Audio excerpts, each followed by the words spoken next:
Okay. Part 8. Returning to the temple. Dinner was basically a gathering of the whole Archducal family, with even Ferdinand and Bonifacius in attendance. Charlotte asked me what kind of place the Royal Academy was, so I passionately regaled her with tales of the library and of Schwartz and Weiss. Magic tools in the shape of large shoe mills, you say? They must be very cute. Indeed, they are quite popular among the girls there. I need to provide them with new clothes as their master, and everyone has come together to think up designs. The current plan is to dress one as a boy and one as a girl, with both wearing library committee armbands. I plan to wear such armband myself. Matching armbands, I would love to see them walking around the library in clothes that match your own. I cannot wait for next year. Once my lively conversation with Charlotte had reached its natural conclusion, Bonifacius eagerly asked me about my dinner match. Ooh, has Cardstep been told that the knights suck at treasure-stealing dinner? Oh, I don't know. I don't think he knows. Knights certainly didn't seem to love dinner, and I could see Cardstep's eyes gleaming with interest from where he stood behind Sylvester. I'm told to use a surprise strategy to beat Dunkelfelger, Bonifacius said. What did you manage to pull off? It was an unorthodox technique that will not work again. First, I had our knights hunt a small fey beast that could be bound with light without dying, and that wouldn't struggle too much. Couldn't your opponents have killed a fey beast like that in a single hit, Bonifacius asked, frowning as he thought it over. Indeed, I replied, puffing out my chest, which is why I hid it inside my high beast for protection. Inside your high beast? Yes.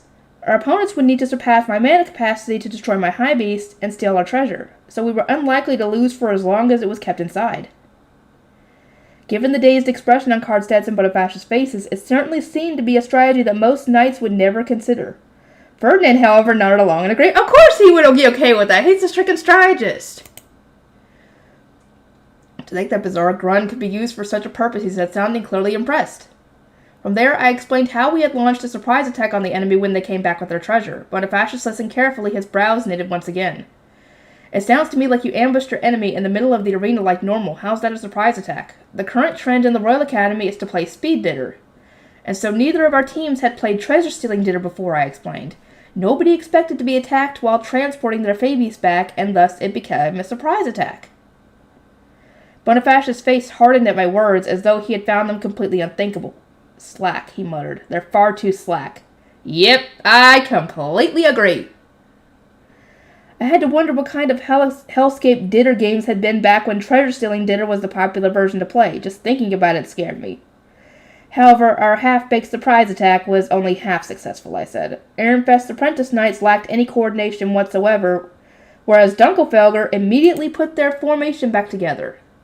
Cardstep nodded in response, stroking his chin with an expression that suggested he knew what I was talking about. I decided to take this opportunity to make my request. Father, perhaps this is not the place to say this, but I believe some improvements need to be made to the apprentice knight's training. Speed dinner has been chosen over treasure-stealing dinner for years now, which has led to a total lack of coordination on our end. Learning about cooperation and formations during written classes simply does not translate to actual ability. That explains why the apprentices have been getting so much worse lately, Cardstep replied. There's also the fact we've been prioritizing them less to focus on the Archducal family's guard knights. I'll see about fixing this. Thank you! You better fix this. Someone better fix this. The higher-ups in the Knights Order generally all served as the Archducal family's guard knights. It made sense they would slack on training the apprentices when they themselves were being constantly pushed to their limits by Bonifacius' brutal training regimen. Plus, considering there had been an attack on the castle itself, training the guard knights was a much greater priority. Makes sense. I cannot say whether Dunkelfelger's competence is down to its Knight Order or Professor Roffin himself, but their knights displayed a level of coordination that we simply could not match, I said. Ehrenfest will struggle to win any dinner game in its current state, even with increased mana capacities.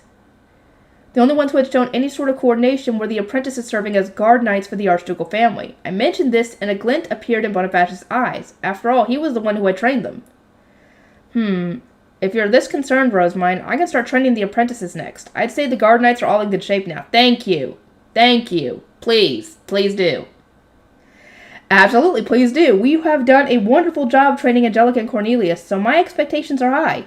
You can count on me.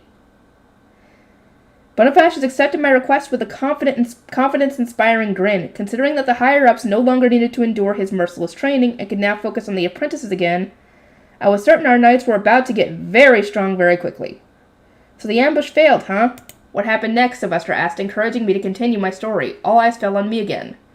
We then launched a second surprise attack. I figured that if we made Dunkelfelger's treasure Feybeast go on a rampage, then they would no longer be able to hold back against it, and they would need to draw their attention away from our knights. That was why I grew their Feybeast to a massive size. This reveal was met with a unified "What?" from all those in attendance. Everyone widened their eyes, so I decided to elaborate. I poured a few drops of Ferdinand's ultra-nasty, extremely effective rejuvenation potion onto a well dyed of my mana, which I then asked Judith to throw at the Feybeast. I was sure it would eat the fruit on its own, but she succeeded in shooting it directly into its mouth. Impressive, no? Sylvester shot me a glance as though he felt uncomfortable speaking at all. So you healed the enemy Feybeast and increased its size so it would go on a rampage. Precisely. Cornelius and Angelica were able to recover their mana in the time our opponents spent dealing with the abrupt chaos, and then launched full-power attacks at the Feybeast that secured our victory. As an awkward silence fell over the room, Ferdinand alone nodded with great interest. I mean, yeah, that's a viable strategy, considering once whoever's Feybeast is destroyed, no matter who destroys it, it's their loss. So, yeah, it's a viable strategy. That is quite an interesting technique to use during your first game of treasure-stealing dinner. Your ideas continue to surprise me. Professor Roffin said it was reminiscent of the tricks you used to pull, Ferdinand. What were your own techniques like, I asked. In response, he agreed to show me some of his documents on dinner strategies at a later point in time. Thank you. We need those. Take them. Take them. Take them. You need them for future games of treasure-stealing dinner. You definitely need them. An interesting approach for sure, but unfortunately not something we can use against the Lord of Winter, Karstad noted. I shrugged. That was too bad. Yeah, you can't. When I returned to my room in the castle after dinner, I found that a bath had already been prepared. My attendants started to undress me. "Milady, we're also going to take off your magic tools today," Riarda said. My body went heavy the very instant the tools were removed. I couldn't move like I wanted to anymore, though I was completely infirm, so it was safe to say I was at least 30% of the way back to being normal. My legs wobbled, but I could actually stand on my own. Riordan and Ottilie carried me to the bath. "Lady Rosemine, I am ever so grateful you accepted Hartmut as your retainer, though I cannot help but worry that my foolish son is being a burden to you. Has he been helpful so far?" "Oh, yes! Yes. Ottilie asked. She was Hartmut's mother, and now that I thought about it, I could see the resemblance. Holding back the urge to say he was obsessively working to strengthen my sainthood, I instead explained that he had compiled results from the previous introductory tournaments and taught Feline and the other apprentice scholars how to gather information, among other things. He was a fine senior apprentice. He was fine. He was great. He seems truly obsessed with you, Lady Rosemine. Please do not hesitate to stop him should he ever overstep his bounds. For your sake, I can easily envision him crossing lines that should not be crossed.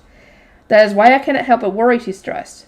It seemed that Hartmut truly did see me as a saint, a noble who gave blessings without restraint or hesitation, who was brimming with humility and merciful to all. I steeled my resolve to shatter those delusions as soon as possible, only to be struck with a sudden realization. Wait a second. Shouldn't he have figured out the truth once he saw how I actually am in the Royal Academy? It didn't seem that way to me, though. Strange. I floated around in the bath for a while before Riarda urged me into bed, forcing me to sleep without the magic tools on. "We have to leave them on while you were in the Royal Academy because there were others around," she explained. "You need to spend a night without the tools so that you can truly understand the situation you're in, milady. You overexert yourself to the point I struggle to even watch." I couldn't argue back. The fact that I wore my magic tools at all times in the Royal Academy meant my recovery had seldom crossed my mind. Now that they had been removed, however, I couldn't avoid the truth, despite having woken up 2 months ago. I was still a long way from being completely better. "Spend today resting. You'll be returning to the temple tomorrow, and from there you're going to be plenty busy again." That's true. I needed to write to Benno and the others so that we could meet, and discuss everything that had come up. I also wanted to check on the orphanage and the workshop. The dedication ritual was coming up, and Ferdinand would certainly want my help with his paperwork. Oh, definitely, probably. "It is precisely because I must stand down once you leave for the temple that I am so concerned," Riarda added. "You have been with me every waking moment since I arrived at the Royal Academy. Please use this time to relax at least a little." "I am grateful for your consideration, milady, but I must request that you take great care of yourself. Here in Ehrenfest, your health is our greatest priority. Royal Academy affairs will no longer distract us from that." With that, Riarda put out the lights. It was an early bedtime for me. The next day, I was told we were waiting for the blizzard to ease before we could depart for the temple. I made the necessary preparations to leave at a moment's notice, and then I started writing my letter to Benno. In the letter, I explained the Rinsham, hairpins, pound cake, and plant paper were all going to be discussed at the next Archduke conference, since they were now trendy topics of conversation at the Royal Academy. I also warned that when the blizzards calmed, the Archduke was planning to summon the Merchants Guild, the Gilberta Company, and the Planting Company to a meeting. To conclude, I mentioned that I was going to be in the temple due to the dedication ritual starting next Earth Day, and that I would want to speak to him in person on the next clear day. I wrote similar letters to Otto and Gustav, making note to include the hairpin order in our letter to the Gilberta Company. Please use the highest quality thread possible to make a red-themed chorale hairpin for a girl to wear at her coming-of-age ceremony. Once they were done, I stuck the letters in the pocket of my jacket and nodded to myself.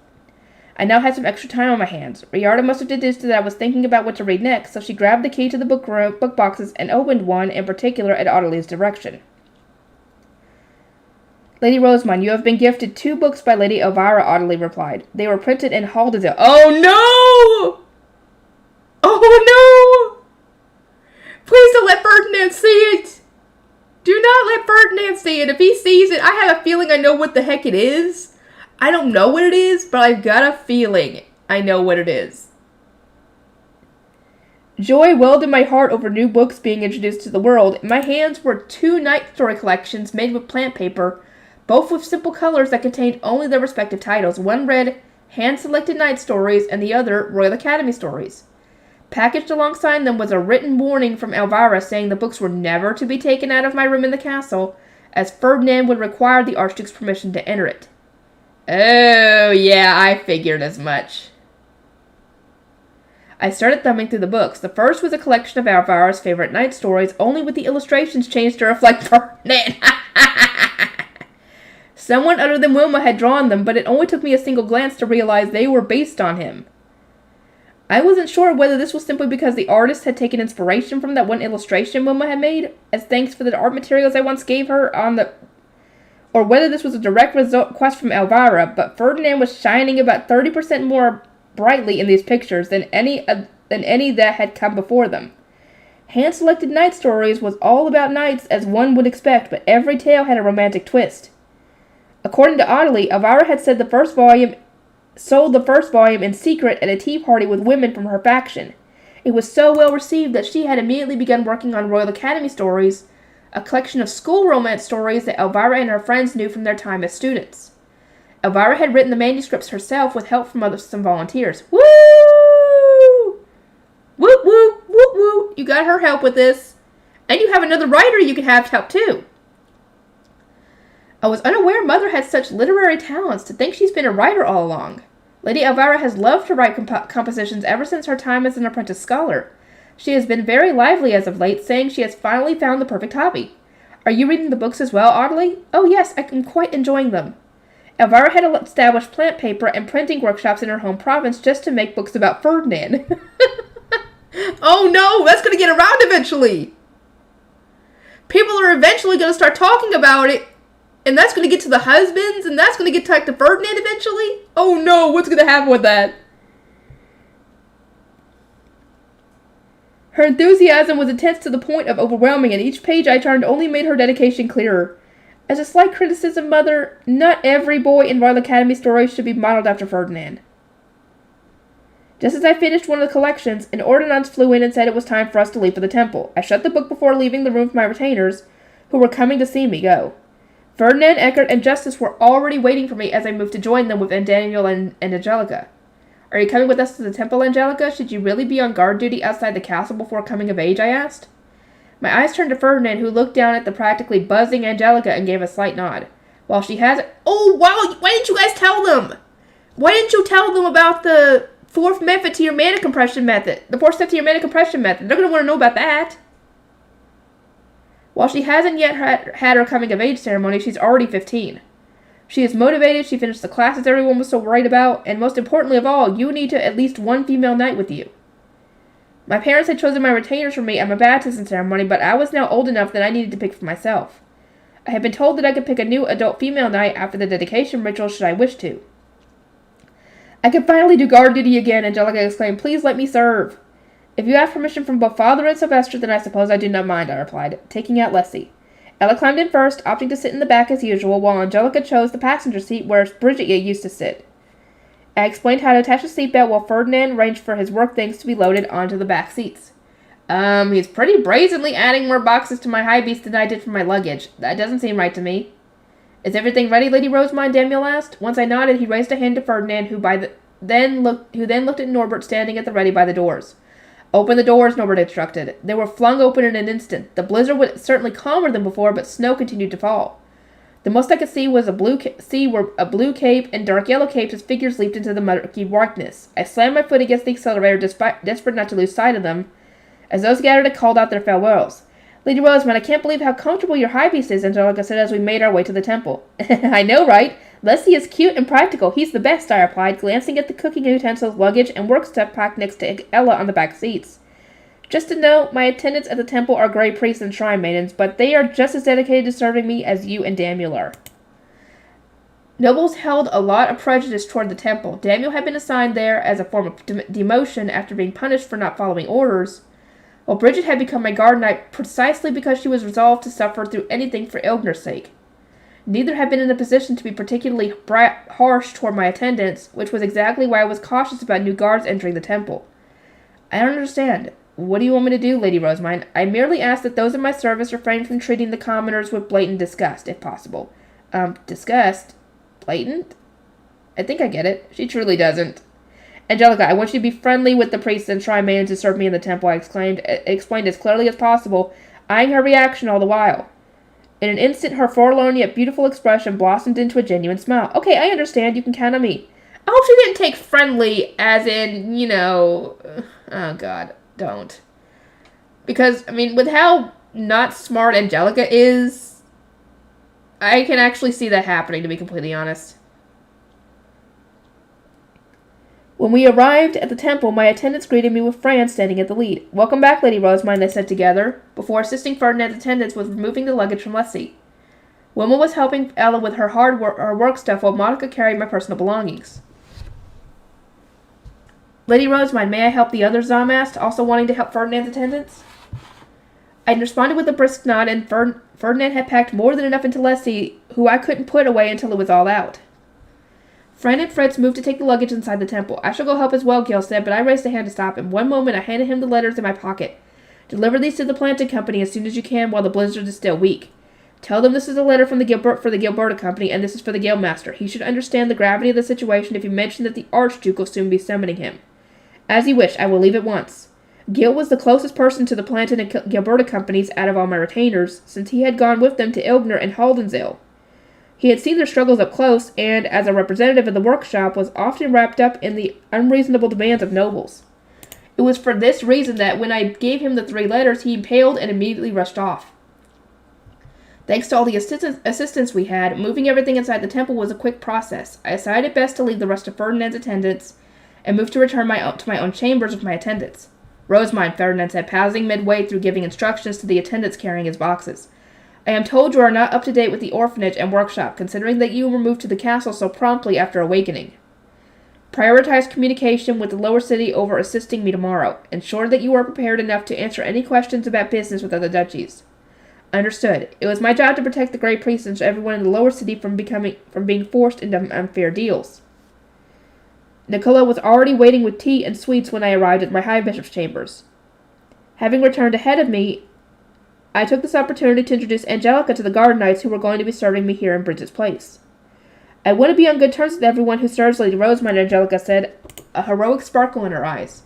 Fred and the others faltered somewhat, unsure how to respond to that. It certainly wasn't a very noble thing for her to say, and as their eyes wandered about the room as they searched for an appropriate response, it was only when Daniel started rubbing his temples and sighed that Fran knew for sure that her statement had been abnormal, and a forced smile soon worked its way across his face.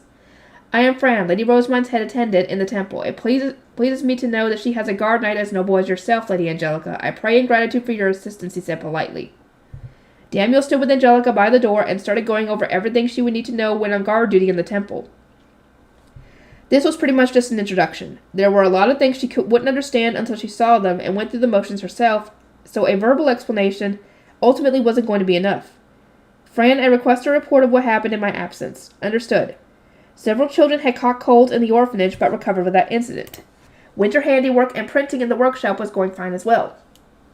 The Plantain and Gilberta companies are being summoned to the castle when the blizzards stop and spring approaches, so I intend to meet with them before the dedication ritual as soon as the weather lightens up enough for them to visit, I said.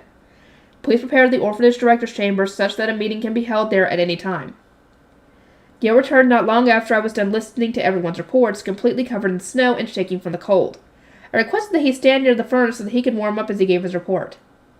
Master Benno said that he'd expected the letter sooner or later, Gil said. He will contact both the Guildmaster and the Gilberta Company, and is likewise interested in a meeting once the blizzards start to ease. I imagine he will send Lutz over soon to get a feel for things. So you should also help prepare the orphanage director's chambers. Gil, go and get changed first, though. We cannot have you catching a cold now when there's so much to do. Understood, as you wish.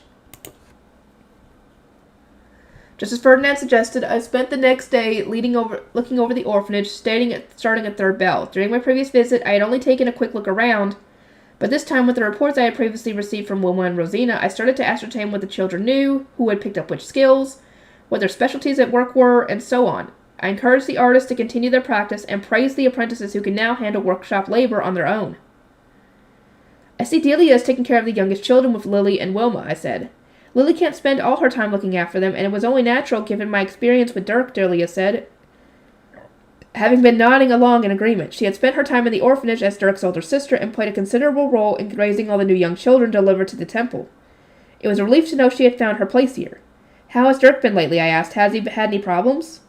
Delia fell into thought for a moment. He's become a bit rebellious lately, so he doesn't listen to what I say all that much. That's not that surprising, to be completely honest. She turned around to where Dirk was poking his head around a corner. His reddish-brown hair swayed a little as he moved, and it must have been my imagination, but he actually looked a lot like Delia.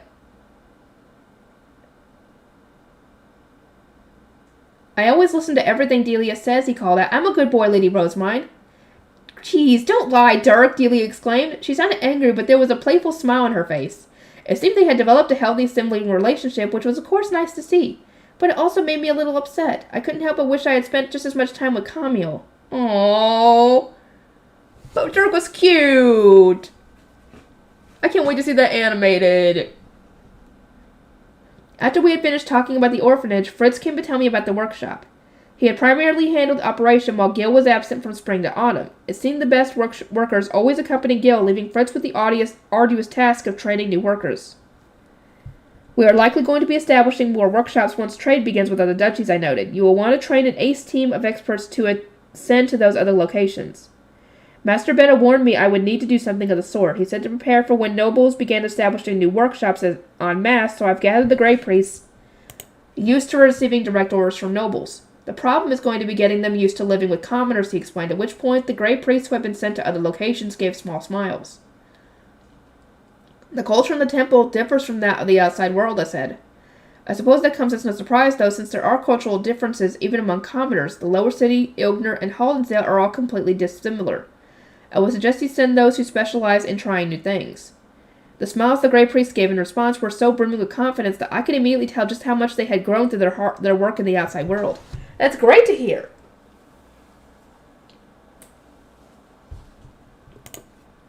Ferdinand and Herscher's gifts. After looking over the orphanage and workshop, I started compiling all my newly gathered information. I would be having a meeting with Guy Haldensdale after the dedication ritual and heading to Haldensdale in the spring, so I would need to use everything the Grey Priest had told me. Zom, could you request a meeting with the High Priest for me? Also, ask him to lend me an ordonnance. Monica organized today's reports. Oh, do they know you have a stab now? The Grey Priests have gotten much more valuable over the past 2 years thanks to their hard work, so I will need to update some documents. Fran, bring me the Haldensdale documents that Gil organized. After distributing work to my attendants, I started reading through the Haldensdale documents Fran brought me. I need to suss out what would come up in negotiations, how much work the Gutenbergs had done, where the work pipeline might have gotten clogged, etc., etc. Still, I had to wonder if Guy Haldensdale knew exactly what kind of stories Elvira was planning. Elvira was printing. Was she the only one making books? I was suddenly very curious. I really want to read the other book Mother made, but you can't yet. Not till you get back to the castle. I couldn't calm down when I had a book in my possession that I hadn't yet read. The temple was a more relaxing place for me than almost anywhere else, but I wanted to rush back to the castle just to delve into those stories. My mind quickly wandered, only snapping back to reality when Zom returned from Ferdinand's chambers with a troubled expression. Zom, did something happen? I asked. It seems the High Priest has holed up in his workshop ever since his return to the temple yesterday. His attendants say he has not yet eaten, even though we are now approaching 5th bell. Uh-oh. Ferdinand had told me to spend the day checking up on the orphanage and workshop, and now I knew why. He had clearly just wanted to hide away in his workshop. I could imagine he was losing his mind right now upon researching the gifts Hersher had included among all our luggage. He endured an endless stream of work while I was asleep, correct? I see no issue with letting him have his fun for one day. He has been in his workshop since yesterday, so a full day has passed already, Zom noted, his expression clouding with worry as he glanced at the door. Fran was looking equally concerned about Ferdinand not having eaten in so long. This was nothing new, but once again I was reminded just how much Ferdinand's former attendant still cared for him. Should I go check up on him? We would graciously appreciate it. You are the only one in the temple with higher authority than the High Priest, Lady Rosemine. Yet I somehow doubt he would acknowledge an order for me to leave his workshop. Yep, I kind of have to agree on that one. I stood up in any case, thinking about what I could do to ease their worries. Zom opened the door for me, and I started for the High Priest's chambers with him and Fran in tow. Rosemine, thank you for coming, Eckert said, greeting me with a smile. He was, for some reason, doing paperwork at Ferdinand's desk. When I glanced around the room, I realized that Justice wasn't anywhere to be seen. Eckert, where's Justice? I asked. Don't tell me he forced all the work on you and is locked up in the workshop with Ferdinand. I can imagine him doing that, too. No, he went back to the castle after finishing his half of the work, and the blizzard died down a bit. He was looking forward to Hersher's gifts, but Lord Ferdinand wouldn't let him in the workshop. Okay. That's why. Because I'm sure if he hadn't done that, then Justice would definitely be in the workshop with him. Probably bugging him. Ferdinand's temple workshop was made such that one needed an enormous amount of mana to enter, specifically to prevent Sylvester from barging in and causing problems. Justice had ultimately had no choice but to gaze at the workshop door with envy before finishing the bare minimum of his work and leaving for the castle. Not to mention he is not forcing the work on me. I am willingly doing this work so that Lord Ferdinand may dedicate as much time as possible to his research, Eckert continued. He was willingly helping out, but even then I could see he was reaching his limit. You can enter his workshop, can't you, Rosemine? I cannot open the door on my own, as my mana is not registered with its face stone, I said. It perhaps wasn't the fairest situation, considering that Ferdinand was registered with and could enter my workshop in the High Bishop's chambers. Eckert slumped over at my response before looking at the magic tool for speaking into the workshop. Could you at least try talking to him? Ferdinand has stopped responding to anything I say, but he should respond to a visitor. Having no other choice, I touched the communication face stone and spoke. Ferdinand, it's Rosemine. Now you, huh? I am busy. Unless it is urgent, save it for later. It is urgent. You need to eat. Eckert and your attendants are worried sick. Understood. You may rest easy with the knowledge that I will eat when I find an ideal stopping point with my work. He said, yeah. He's just going to keep going. He ain't going to stop. An ideal stopping point. Yeah, right. Flatly rejecting my concerns. Why wouldn't he just come out already? I sighed, stepping back from the face stone, then I turned back to Eckert. He says he will eat when he finds a good place to stop. He won't die from going a day or two without food. Would it not be fine to just let him do as he pleases until the dedication ritual? Hello? Dedication ritual I think was, a week from now? You can't wait a week for that? No! His obsessive focus was something I could understand all too well. In fact, I can remember holding up on a regular basis back in my Arano days whenever I got absorbed into a book. I saw no reason to interrupt him before the dedication ritual posed an actual problem, so we would need him for. I was pretty satisfied with this conclusion, but Eckert knelt in front of me alongside Ferdinand's servants, Rosemine. Lord Ferdinand has been saying that since morning. Is there nothing you can do? Surely you of all people have something that could draw his interest, he said, looking at me with such desperation that one might think the world was ending and only I could save him. What could you get his attention with? Does he know that you have a staff? That you can use magic? If not, that might get his attention. I'm not sure.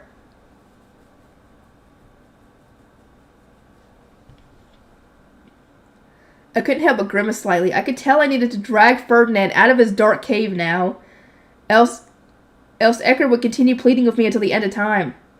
Baiting him out is a simple matter, but it would result in him yelling at me, which is hardly ideal. I just emerged from a harsh scolding and would not like to receive another one anytime soon, I muttered. Do you mean to say you did something to earn the High Priest's ire, Lady Rosemine? Fran asked. Uh-oh. Is she going to reveal the printing stuff? Oh, no. Brandon, Zom began giving me encouragement, saying that he would join me in getting scolded so I wouldn't have to be alone. Oh, Zom, he's nice. All of them are nice. Either way, Ferdinand is going to be really ticked off after having been torn from his work. I don't want to willingly throw myself to the dogs by volunteering information that will make him even angrier. Eckert paused for a moment before clapping a hand on my shoulder. He leaned closer, his blue eyes gleaming with satisfaction, and whispered in my ear as if disclosing a secret. The sooner you get this over with, the less he'll complain, Rosemine, not to mention you can calm his wrath at least slightly by shifting the topic of conversation to magic tool research. You might even be able to distract him completely. Okay, I'll do it, you convinced me. I raised my hand with firm resolve and spoke into the magic tool again. Ferdinand, come out, let's eat dinner together. You're still here? No, leave me be. I was thinking we should discuss mana compression. Are you uninterested in the new fourth stage of Oh, that's what she's going to tell him. Oh my god, you didn't tell them, and now he's going to get pissed that you didn't tell him. Are you uninterested in the new fourth stage of my process? All those in the temple, that is to say you and my guard knights, know of my compression method already, so I imagine it is safe to discuss over dinner. Ferdinand fell silent, no doubt weighing his interest in continuing his research against discussing the mana compression method. He needed one more push, and while I was apprehensive about the idea, I knew just what to say. Furthermore, there is something I wish to consult you about. I plan on teaching the children of the former Veronica faction my mana compression method and taking them in. Have you lost your mind? Ferdinand roared, bursting through the There you go! You got him! You got him out! Lock that door. Actually, you can't lock the door. All he has to do is use his mana to get in, but whatever. But there was a way to lock it. Bursting through the door to interrupt me, I had succeeded in getting him out of his workshop, but the blue vein bulging on his forehead told me he was moments away from unleashing his thunderous wrath. His face was worn from what was quite clearly sleep deprivation, but his eyes were as sharp as ever, presumably because he had spent that time absorbed in what he liked doing most. To be honest, it was a pretty scary look. You scolded me about not communicating, so here I am, communicating. You're going to listen, aren't you? I suppose I have no choice. Good grief, Ferdinand tapped a temple against his temple, making a finger against his temple, making no attempt to hide his displeasure. In that case, once 6 bell rings, we will eat in my chambers. Do not bother me until then. He is absolutely grasping for as much research time as possible. Yes, he is. He's just like you. And that's funny. I had figured out what Ferdinand was thinking the second I saw him look back at his workshop. This had to be the easiest he's ever been to read. That is acceptable. I will return at 6 bell, I said with a smile. Ferdinand returned to his workshop with a frown, and as his workshop door closed once again, I gazed around the assembled attendants. And so it is done. I will be joining you for dinner tonight. We thank you, High Bishop. It is an immeasurable relief to know the High Priest is going to eat, his attendant said as they busily started preparing for an extra portion. Lady Rosemite, shall we return to your chambers? Fran asked. My eating dinner here meant my attendants would need to prepare my cutlery and the like. Those accompanying me would also need to split into groups, with some having an early dinner, and the others eating after me. Farewell, Eckert. I will come back at 6 bell, I said. I await your return. I imagine Lord Ferdinand wouldn't have left his workshop without you here. I'm glad to have a little sister capable of moving a mountain like him. He praised me with a smile that made me look a lot like Karlstadt, but I had to admit his words didn't make me all too pleased. I returned to the High Priest's chambers after 6 bell to find Ferdinand waiting with an irritated frown, having already come out of his workshop. I would need to endure his frustration while our attendants prepared our plates. Meanwhile, Eckert looked completely unperturbed as he stood just out of sight. It was quite honestly kind of annoying. Ferdinand, you are letting your emotions show. This is not proper for a noble. You got on to me about this. I'm getting on to you about this.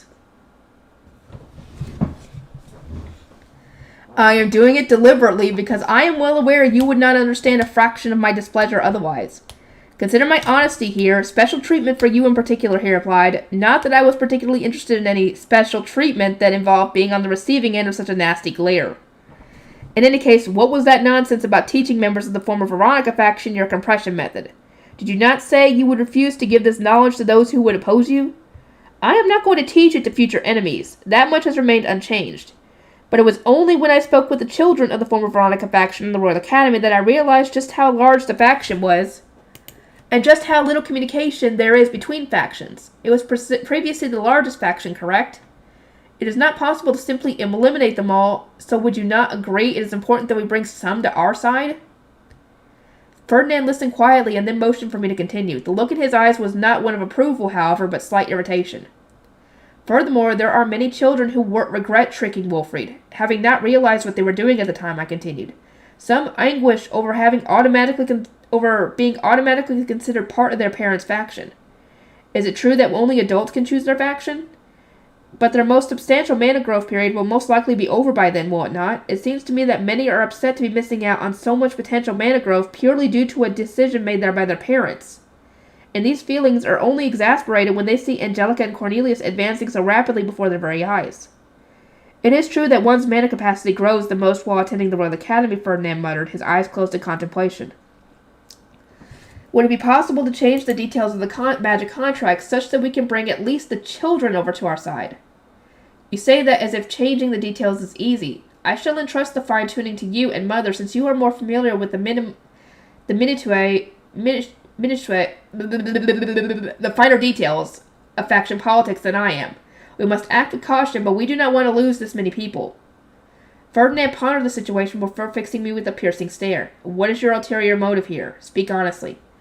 I am also hoping that binding them with a magic contract will make it easier for Sylvester to accept me taking a retainer from the former Veronica faction.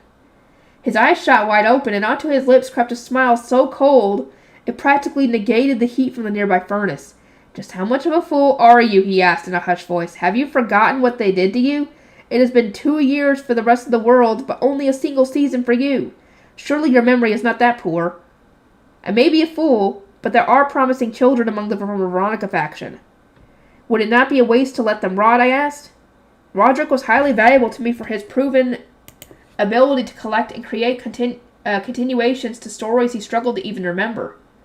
Not to mention, it is unpleasant to live in a dormitory so largely overcome with despair and dismay. That is simply the way of the dormitories. Such animosity between factions is a matter of course, Ferdinand replied, scoffing as though to say I really was an idiot.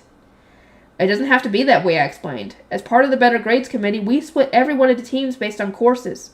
Those within those teams ultimately helped each other pass their written classes without paying mind to faction politics. Things had naturally been so awkward as one would expect at first, but as the students shared their thoughts and tutored each other, the atmosphere in the common room ended up more peaceful and welcoming than ever. Once again, Ferdinand stared at me in wide-eyed disbelief. You were doing such things at the Royal Academy? Yes. Sylvester ordered me to raise our duchy's grades, after all. I was able to increase overall professional performance by establishing rewards and making everyone compete, much like I did in the winter playroom. Did you not receive reports from Wilfrid on this? I thought this was more than important enough to warrant mention, if not, there really was a problem with his reports. He sent me nothing but questions about you, though it seems there is a great deal of valuable information among the matters he did not consult me about, Ferdinand said, eyeing me with a suspicion. Great, you gotta talk to Wilfrid about this. I averted my gaze at once. Was it just my imagination, or was he going to lecture me about something again? In any case, I understand there was enough diplomacy in the dormitory for the children of the former Veronica faction to speak freely, Ferdinand continued. I will consider whether changing the contract and attempting to absorb some from their faction is an ideal move. If you succeed in recruiting the children on their way to adulthood, the power balance among factions will shift yet again. Of course, this carries with it a heavy risk, and caution should remain our highest priority. Do not make any rogue moves before we come to a clear conclusion on this matter. Naturally. During dinner, we discussed Hersher's gifts and the like. I took the opportunity to ask what magic tools she had wanted Ferdinand to fix. They are magic tools used in her classes. They are around a decade old, so I was sure she would have made new ones by now, but apparently not. Ferdinand went on to explain their purpose, and my personal interpretations led me to conclude they were pretty much projectors. If you poured mana into the face stone, it would project words written on a sheet of paper onto a white cloth, much like a slide. As I'm sure you saw, Hersher loathes to put effort into anything but her research, he began. It frustrates her beyond measure to repeat the same explanation in class, but it is only natural for students to ask questions when they did not quite catch her explanation in full. To make matters worse, the instructions get more complex and thus harder to memorize as one moves up in years. I made her a projection magic tool so that she would not have to repeat the steps in her brewing class. Smart idea. He had apparently been driven to do this after Hersher would consistently return from her classes in a foul mood. She was overjoyed to receive the magic tool since she needed only to write the instructions once, and that was that. And it became integral in her lessons from that point onward. From what I can glean, Hersher has not changed from when she used to teach me. She said the same thing when I mentioned you were overdoing mana compression to the point of getting sick. You really pushed yourself while you were attending the Royal Academy, didn't you? I would not say I am necessarily overdoing anything. Now, what is this about a fourth step, he asked, having been so busy thinking about the former Veronica faction that he had forgotten to ask about what mattered most, the mana compression method. At this request, I explained what had happened during the mana compression class. My misunderstanding that I needed to compress my mana further had resulted in me thinking things over and taking another look at my method. Your thought process continues to be incomprehensible, but I must admit there is wisdom within it as well. Combining two existing methods rather than starting afresh was clever. You redid your compression after first decompressing all your mana, but I saw no reason why you cannot simply boil down the mana while it is compressed. Why add a step to the beginning? Simply incorporate it at the end. This was just the easiest way for me to visualize it. My third step was flattening a bag to the point that it was practically airtight, and it was beyond me to imagine boiling a bag. Maybe it was easier to picture drying it into a crisp? I shut my eyes and tried just that, only for Fran to exhale in exasperation. Lady Rosemine, high priest, you have ceased eating. May I ask that you save such strenuous thinking for once you have finished, Fran asked. It was then that I realized everyone, including our guard knights, were furrowing their brows as they attempted the new compression method themselves. I gave a small shrug and continued my meal. Combining compression methods is a very Rosemine idea, Ferdinand commented. Will you be teaching this step to everyone? I will teach it to my retainers. I am sure the leaders of Ehrenfest will want to learn it as well, but as for everyone else, I suppose slow and steady wins the race. It would be nice to save it as a trump card of sorts. As we continued our dinner, I tried asking about Schwartz and Weiss's magic circles. I mentioned that their charms included everything that reversed attacks from enemies, which earned many nods from Ferdinand. One of the charms I gave you functions similarly, but this is my first time seeing a magic circle capable of reflecting multiple attacks at once, he said. They require a considerable amount of mana, though. It is worth researching them, but I do not expect them to be very useful to you on a daily basis. As it turned out, Ferdinand was planning to research their charms in part to strengthen mine. I was effectively his guinea pig. Oh, great! Who else has enough mana to field magic tools while attending practical lessons, he continued. Incidentally, Rosemine, how much have your muscles and stamina recovered since the Jareve? Not much, since I prioritized reading in the library above all else. Here I was, faced with a question that I couldn't answer honestly without getting shouted at. I put on a smile and changed the subject, as Eckert had taught me. Professor Solange said it must be tremendous work for me to pour so much mana into Schwartz and Weiss. Is my mana capacity truly that abnormal? I don't know have much of a reference point. You effortlessly compress your mana, and are steadily adding more steps to the process as time goes on. Your mana capacity is incomparable to that of others your age, and it will grow even larger as your body does. The only thing that kept Professor Herscher from snatching up Schwartz and Weiss was Professor Solange continuously pouring mana into their charms, I said. She was overjoyed when I gave her the opportunity to draw the magic circles while we were taking measurements. What have we learned so far? Have you made any new discoveries? Yes, they have been quite fascinating. It seemed I had succeeded in changing the topic. Ferdinand went on to describe the great beauty of the magic circles embroidered on their torsos, speaking a bit quicker than normal. The circles were apparently complexly woven and maintained a delicate balance between several elements. Professor Herscher mentioned that the circles are riddled with holes. Do you believe you can fill those in? I have not yet given it a try, but I would certainly like to. There will not be any other opportunities for me to study the personal research of royalty while in Ehrenfest. I can say that without a shadow of a doubt. Though things would have turned out differently had I been able to move to the sovereignty. I could guess that Ferdinand had wanted to move to the sovereignty, but was prevented from doing so by his position as an Archduke candidate. I was facing exactly the same problem, since I couldn't move to the sovereignty and work in the Royal Academy's library no matter how much I wanted to. In which case, I'm even more sure of my decision that it should be fine to let Ferdinand have his fun here. Ferdinand, I am required as Schwartz and Weiss's master to prepare new clothes for them. According to Professor Herscher, this is a task so demanding that all those in Ehrenfest will need to band together so that we do not shame ourselves.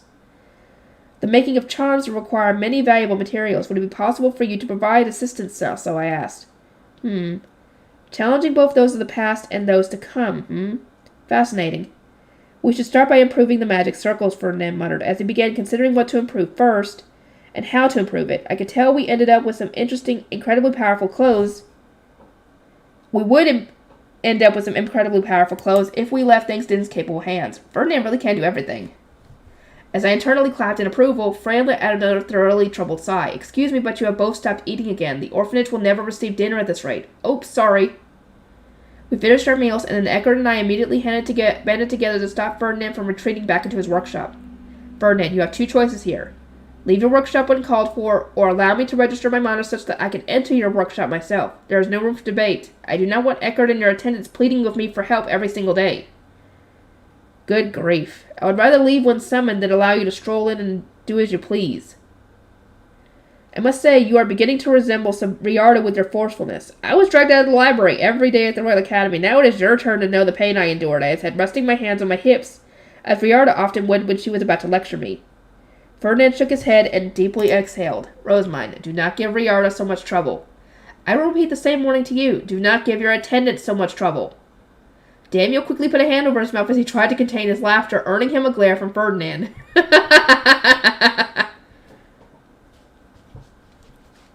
The moral of today's exchange was that a closed mouth gathers no feet, but also that an open mouth can be used to redirect attention and anger. Oh dear. How much more Are you serious? We're almost at the epilogue already? Dang.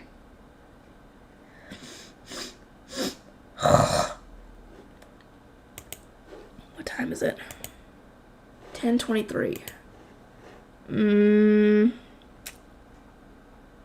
I think I'll end this off here. I will see everybody in the next one.